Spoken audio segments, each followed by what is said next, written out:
नमस्कार, स्वागत है आपका और मैं हूं आपके साथ सपना दीपक मद्देशिया। बुलेटिन का आगाज करेंगे। उत्तर प्रदेश आज अपना 76वां स्थापना दिवस मना रहा है।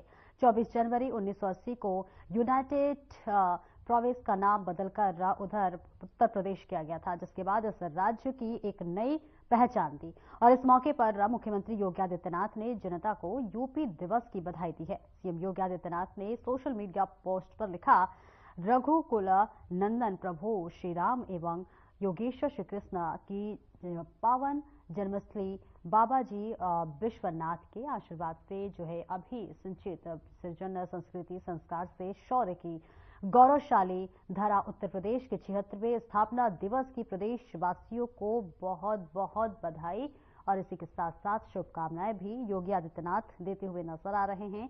और इसी के साथ साथ ये तस्वीरें हम आपको दिखा रहे हैं, जहां पर सोशल मीडिया पर योगी आदित्यनाथ ने उत्तर प्रदेश दिवस के लिए शुभकामनाएं अर्पित की है और श्रद्धा सुमन उन्होंने अर्पित किया। आपको बता दें, उत्तर प्रदेश बने हुए 76 वर्ष अब पूरा हो चुका है और ऐसे में सभी को योगी आदित्यनाथ ने उत्तर प्रदेश दिवस पर बहुत बहुत बधाई और शुभकामनाएं दी है। और उत्तर प्रदेश की क्या खासियत है, इसके बारे में भी सूबे के मुखिया बताते हुए नजर आए। प्रधानमंत्री नरेंद्र मोदी के मार्गदर्शन पर नए भारत को ग्रीन इंजन तथा उत्तर प्रदेश विकास, सुरक्षा और सुशासन के नित नए मापदंड स्थापित कर इसी के साथ उन्होंने तमाम बातों का जिक्र किया और लिखा कि आइए हम सब मिलकर उत्तर प्रदेश के विकसित आत्मनिर्भर प्रदेश बनाने हेतु संकल्पित हो।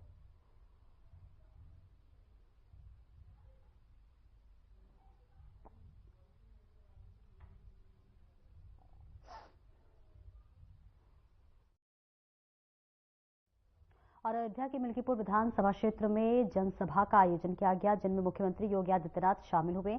जहां उन्होंने जनसभा को संबोधित करते हुए कहा कि डॉक्टर राम मनोहर लोहिया ने समाजवादियों के लिए एक बात कही थी कि वो संपत्ति के चक्कर में ना पड़े और सच्चा समाजवादी नहीं है। और वह इसी के साथ आज के समाज जारी सिर्फ इससे उलझ गए हैं और इसी के साथ साथ उन्होंने तमाम बातों का जिक्र किया और उन्होंने कहा कि माफियाओं को बचाने के लिए था जब देश और दुनिया महाकुंभ के लिए प्रयागराज की ओर आकर्षित हो रही है, तब समाजवादी पार्टी के अध्यक्ष महाकुंभ को लेकर रोज दुष्प्रचार करते हैं।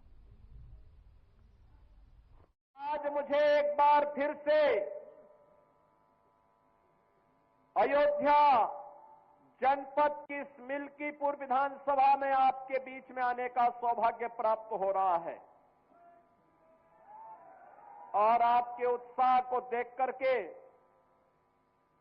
आपके उमंग को देख करके मुझे प्रयागराज का महाकुंभ याद आ रहा है।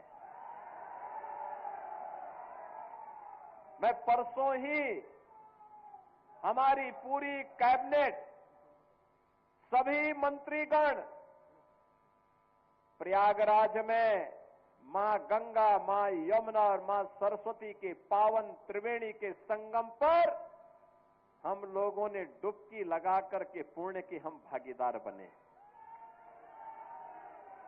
बहनों और भाइयों, कितना आनंद आ रहा था और कितने हम सौभाग्यशाली हैं, बिना भेदभाव के, बिना किसी बाधा के हमारे प्रदेश उत्तर प्रदेश में इस सदी की 144 वर्षों के बाद इतना पावन क्षण हमारे सामने आया कि हमें प्रयागराज के महाकुंभ में स्नान करने का सौभाग्य प्राप्त होकर के देश और दुनिया से आने वाले श्रद्धालुओं को उनकी सेवा करने का सौभाग्य प्राप्त हो रहा है। आप याद करिए, पिछले 10 दिन के अंदर, पिछले 10 दिन में प्रयागराज में 10 करोड़ श्रद्धालुओं ने पावन त्रिवेणी के संगम में स्नान किया। 10 करोड़ लोगों ने। दुनिया के तमाम देशों की आबादी 10 करोड़ नहीं है और 13 जनवरी से 26 फरवरी के इन 45 दिनों के अंदर महाकुंभ में जो स्नान होगा, बहनों और भाइयों, ये 45 करोड़ श्रद्धालुओं की आने की संभावना है। 45 करोड़ आबादी दुनिया में केवल 2 देशों की है 45 करोड़ से ज्यादा, एक भारत की है और दूसरा चीन की है। बाकी दुनिया के जितने भी देश हैं, लगभग 200 देश हैं, उन 200 देशों की आबादी 45 से 40 करोड़ से कम ही है। हम उत्तर प्रदेशवासी, भारतवासी सौभाग्यशाली हैं। ऐसे ही नहीं हमारे ग्रंथों ने लिखा है कि दुर्लभम भारते जन्म मानुषम तत्र दुर्लभम। भारत में जन्म लेना दुर्लभ है और उसमें भी मनुष्य के रूप में जन्म लेना और भी दुर्लभ है। और प्रयागराज महाकुंभ इस बात का एहसास करा रहा है। पूरा देश, पूरी दुनिया, हर सनातन धर्मावलंबी बिना जाति के, बिना पंथ के भेदभाव के एक संगम में स्नान कर रहा है, गौरव की अनुभूति कर रहा है। मां गंगा का आशीर्वाद, भगवान प्रयागराज का आशीर्वाद उस संगम के माध्यम से प्राप्त हो रहा है। और संगम का एक ही संदेश है, महाकुंभ का एक ही संदेश, या त्रिवेणी का एक ही संदेश, एकता से ही अखंड रहेगा ये देश, एकता से ही अखंड रहेगा ये देश। बहनों और भाइयों, एकता, एकता के मार्ग में सबसे बड़ी चुनौती है जातिवाद, सबसे बड़ी चुनौती है परिवारवाद। और आज उसी परिवारवाद पर प्रहार करने के लिए मैं आपके पास आया हूं। उसी जातिवाद पर प्रहार करने के लिए मैं आपके पास आया हूं, आपसे अनुरोध करने के लिए, आपसे अपील करने के लिए। आपके विकास में बाधा है ये परिवारवाद और जातिवाद की राजनीति। आपके विकास में बाधा है ये बांटने की राजनीति। आपकी आस्था के साथ खिलवाड़ है परिवारवाद की राजनीति और जातिवाद की राजनीति। ये जातिवाद की राजनीति वे लोग कर रहे हैं, ये परिवारवाद की राजनीति वे लोग कर रहे हैं जिन्होंने केवल और केवल अपने परिवार की चिंता की, जनता जनार्दन की चिंता नहीं की।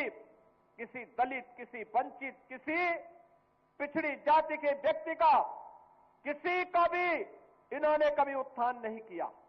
याद करिए, अयोध्या जनपद का ही पुराना जनपद है अंबेडकर नगर जनपद, इसी से अंबेडकर नगर जनपद बना।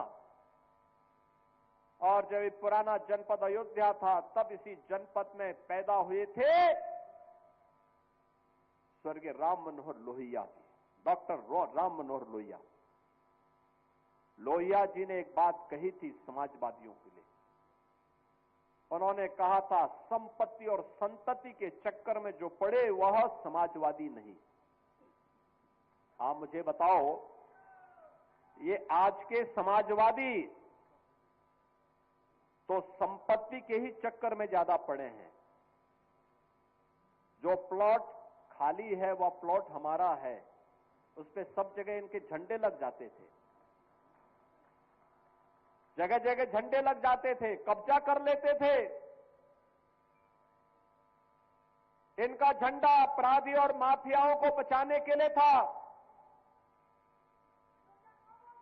और बहनों और भाइयों, इनकी सहानुभूति कभी किसी गरीब के प्रति नहीं होती है, किसी कमजोर के प्रति नहीं होती है। ये लोग उस हर कार्य का विरोध करते हैं। आप देख रहे होंगे समाजवादी पार्टी के अध्यक्ष का, पूर्व मुख्यमंत्री का बयान महाकुंभ को लेकर के, जब पूरा देश और पूरी दुनिया प्रयागराज की धरती की ओर आकर्षित हो रही है, तब ये रोज महाकुंभ के बारे में दुष्प्रचार करते हैं, रोज दुष्प्रचार करते हैं। यानी दुष्प्रचार करके भारत की आस्था के साथ खिलवाड़ करते हैं, आपकी आस्था के साथ खिलवाड़ करते हैं। याद करिए, 22 जनवरी 2024 को जब अयोध्या में आदरणीय प्रधानमंत्री श्री नरेंद्र मोदी जी के कर कमलों से 500 वर्षों का इंतजार समाप्त हुआ और प्रभु रामलला अयोध्या में विराजमान हुए, समाजवादी पार्टी ने तब भी विरोध किया था।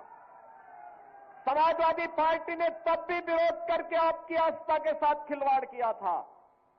ये वही समाजवादी पार्टी है, ये वही समाजवादी पार्टी है। ये समाजवादी पार्टी के हाथ कार सेवकों की खून से सने हुए हैं, जिन्होंने सरयू मैया को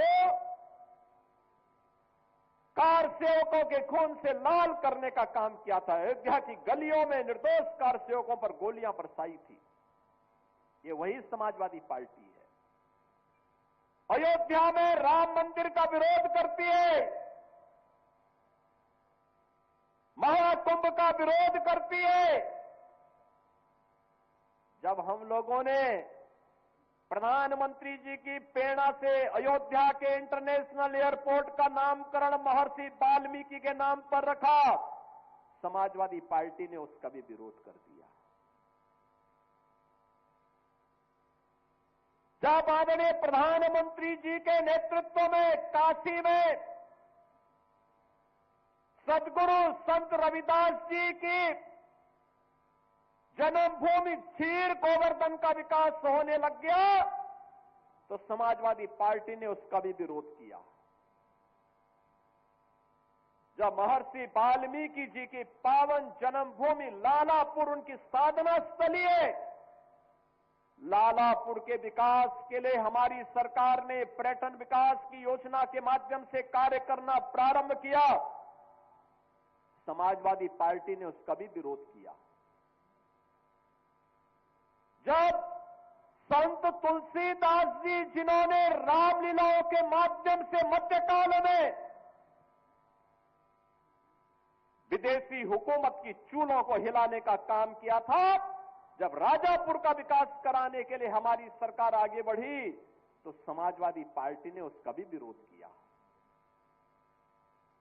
याद करिए, जब हमारी सरकार ने लखनऊ में बिजली पासी के किले को, उसके सुंदरीकरण की कार्य योजना को आगे बढ़ाने का काम किया, समाजवादी पार्टी उसका भी विरोध किया। समाजवादी पार्टी जब हमारी सरकार ने महाराज सुहेलदेव के विजय स्मारक को बहराइच के अंदर भव्य रूप देने का काम किया, समाजवादी पार्टी उसका भी विरोध की। जब हमारी सरकार ने 3 बटालियन, महिला बटालियन, पीएसी की 3 महिला बटालियन, वीरांगना उदा देवी के नाम पर, वीरांगना झलकारी बाई के नाम पर और वीरांगना अवंती बाई के नाम पर, इन 3 वीरांगनाओं के नाम पर 3 महिला पीएसी की बटालियन के गठन की कार्रवाई को आगे बढ़ाया, समाजवादी पार्टी ने उसका भी विरोध किया।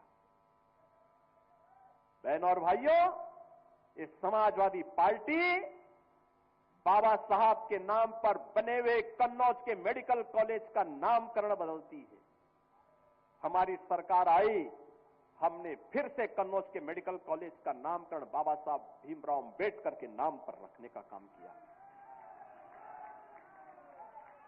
बहनों और भाइयों, आज 24 जनवरी है। 2 दिन के बाद 26 जनवरी को यह देश बाबा साहब भीमराव अंबेडकर के द्वारा बनाए गए संविधान के 75 वर्ष पूरा करेगा, अमृत महोत्सव मनाएगा। भारत के संविधान पर हम सबको गौरव है, जो संविधान बाबा साहब भीमराव अंबेडकर ने भारत को दिया। उत्तर से दक्षिण तक, पूरब से पश्चिम तक, पूरे भारत को एकता के सूत्र में जोड़ने वाला भारत का संविधान, जाति भेद को समाप्त करते हुए वंचितों को, दलितों को, पिछड़ी जाति के लोगों को उसका हक देने वाला भारत का संविधान, इस समाजवादी पार्टी बाबा साहब भीमराव अंबेडकर का अपमान करती है, सामाजिक न्याय के महापुरुषों का अपमान करती है। ये समाजवादी पार्टी अयोध्या में राम मंदिर का विरोध करती है, काशी में काशी विश्वनाथ धाम का विरोध करती है, संत रविदास जी की पावन जन्मभूमि के सुंदरीकरण कार्य का विरोध करती है। और वहीं महाकुंभ मेले में आने वाले श्रद्धालुओं के लिए पर्यटन विभाग की ओर से 24 से 26 जनवरी तक ड्रोन शो का आयोजन किया जा रहा है। ये शो आधुनिक तकनीक और भारतीय संस्कृति का संगम प्रस्तुत करेगा। राज्य सरकार द्वारा जारी एक बयान के मुताबिक मेले में आने वाले श्रद्धालुओं के लिए पर्यटन विभाग की ओर से इस वक्त आपको बता दें, महाकुंभ नगर के सेक्टर 7 में 24, 25 और 26 जनवरी को ड्रोन शो का आयोजन किया जा रहा है और ये शो आधुनिक तकनीक और भारतीय संस्कृति का संगम प्रस्तुत करेगा, जो श्रद्धालुओं के लिए एक अविस्मरणीय अनुभव होगा।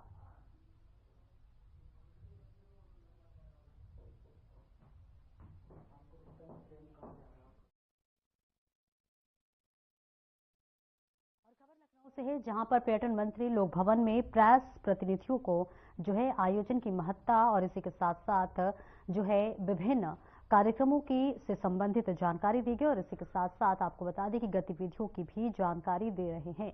उन्होंने बताया कि इस अवसर पर अवध शिल्प ग्राम शहीद पथ लखनऊ में आयोजित कार्यक्रम में महामहिम उपराष्ट्रपति जगदीप धनखड़ जी, राज्यपाल आनंदीबेन पटेल तथा सीएम योगी आदित्यनाथ प्रदेशवासियों को आशीर्वाद देंगे। साथ ही उन्होंने कहा कि इसके अलावा महाकुंभ प्रयागराज, नोएडा, शिल्पग्राम, गौतम बुद्ध नगर में भी भव्य कार्यक्रम आयोजित किए जाएंगे, जिसकी थीम इस बार विकास व विरासत प्रगति पथ पर उत्तर प्रदेश रखी गई है।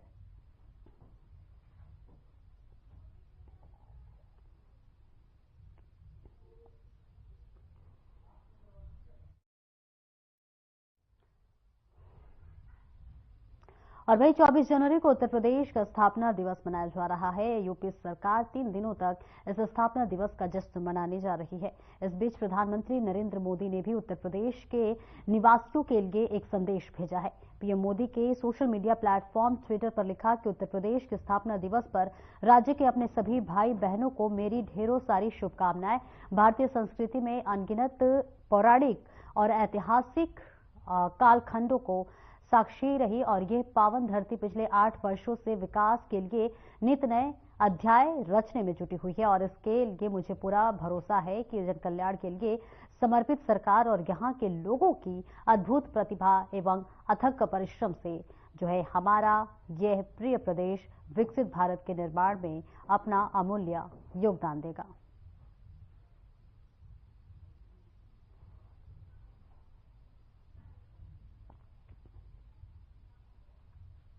और आंध्र प्रदेश के विशाखापट्टनम में विकास कार्यों के शुभारंभ पर पीएम मोदी का संबोधन। इस दौरान पीएम मोदी ने क्या कुछ कहा, आइए आपको सुनवाते हैं।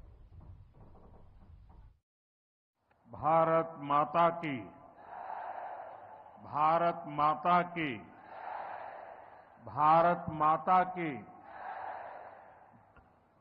आंध्र प्रदेश के राज्यपाल सैयद अब्दुल नजीर जी, यहाँ के लोकप्रिय मुख्यमंत्री मेरे मित्र श्रीमान चंद्रबाबू नायडू जी, नेता अभिनेता डिप्टी सीएम पवन कल्याण जी, केंद्र सरकार में मेरे सहयोगी मंत्रीगण, राज्य सरकार के मंत्रीगण, सभी सांसद और अन्य विधायकगण, अन्य गणमान्य नागरिकगण, भाई और बहनों, आंध्र प्रजला प्रेमा मरियु अभिमानानकी నా కృతజ్ఞతలు, నా అభిమానాన్ని చూపినచే అవకాశం ఇప్పుడు లభించింది। मैं सबसे पहले सीमाचलम वरालक्ष्मी नरसिम्हा स्वामी को प्रणाम करता हूं। साथियों, आप सबके आशीर्वाद से 60 साल के अंतराल के बाद देश में तीसरी बार एक सरकार चुनी गई और सरकार बनने के बाद एक प्रकार से विधिवत रूप से मेरा ये पहला कार्यक्रम है और जो शानदार स्वागत सम्मान आपने किया, रास्ते भर जिस प्रकार से लोग आशीर्वाद दे रहे थे और आज चंद्रबाबू ने अपने भाषण में सारे सिक्सर लगा दिए हैं। उनके एक एक शब्द के स्पिरिट को, उनकी भावना को मैं आदर करता हूं और मैं आंध्रवासियों से, देशवासियों से विश्वास दिलाता हूं कि जो भावना आज चंद्रबाबू प्रकट कर रहे थे, हम सब मिलकर के उन लक्ष्यों को अवश्य पार करेंगे। साथियों, हमारा आंध्र प्रदेश संभावनाओं का और अवसरों का, पॉसिबिलिटीज और अपॉर्चुनिटीज का राज्य है।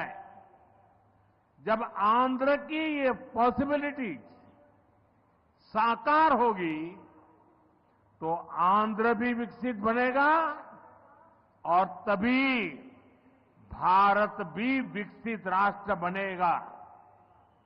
इसलिए आंध्र का विकास ये हमारा विजन है।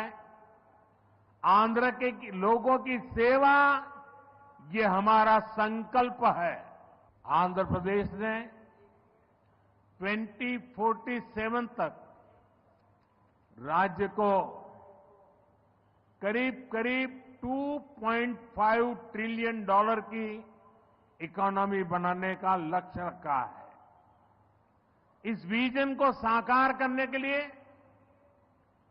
चंद्रबाबू गारू की सरकार ने स्वर्ण आंध्र एट 2047 की पहल की है। इसमें केंद्र की एनडीए सरकार भी आंध्र प्रदेश के हर लक्ष्य के साथ कंधे से कंधा मिलाकर चल रही है। इसलिए केंद्र सरकार लाखों करोड़ की योजनाओं में आंध्र को विशेष प्राथमिकता दे रही है। आज यहां 2 लाख करोड़ रुपए से ज्यादा के प्रोजेक्ट का उद्घाटन और शिलान्यास किया गया है। ये प्रोजेक्ट आंध्र प्रदेश को विकास को नई ऊंचाई देंगे।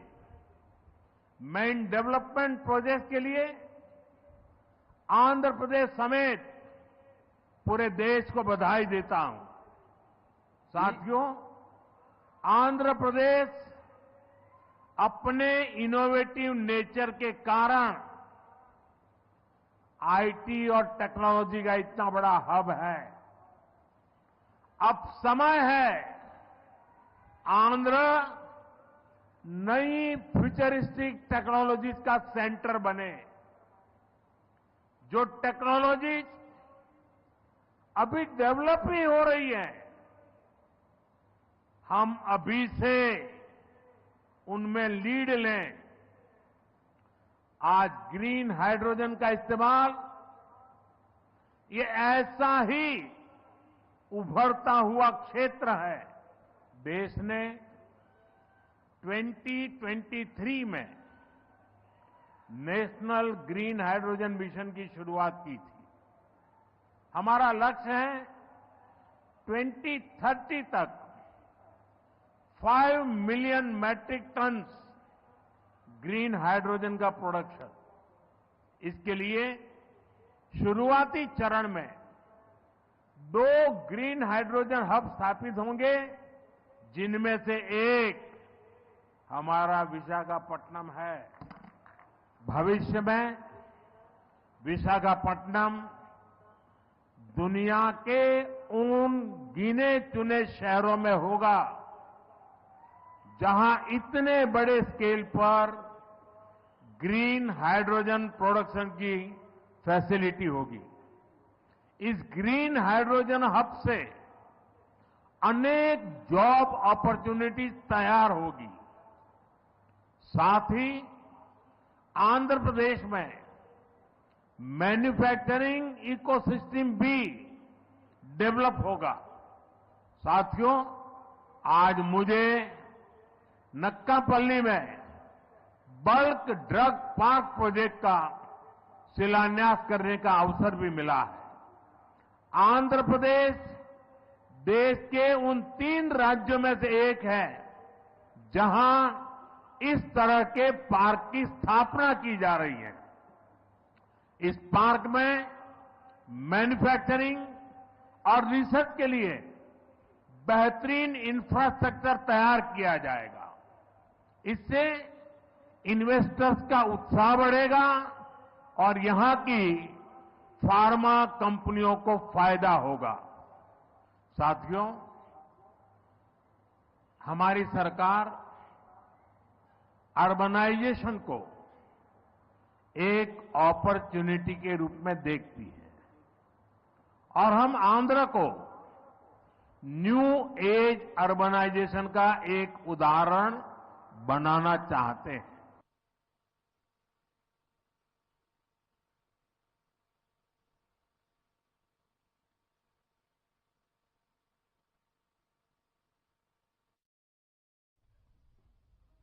फिलहाल इस बुलेटिन में इतना ही। नमस्कार।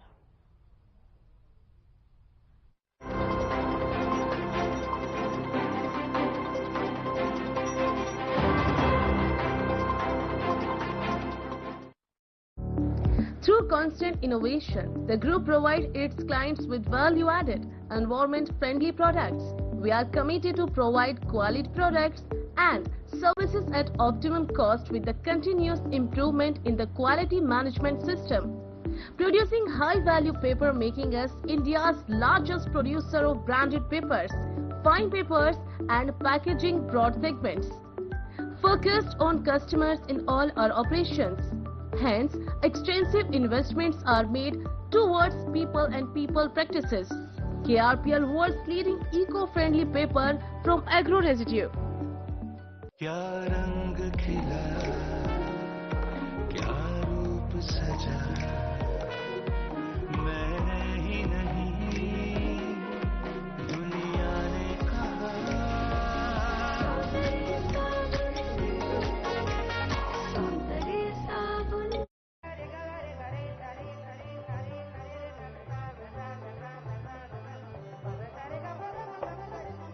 जहाँ श्रद्धा का सागर उमड़े, जहाँ आस्था का उल्लास जगे, जहाँ प्रवचन होते संतों के, सब भक्ति भाव में प्रेम पगे।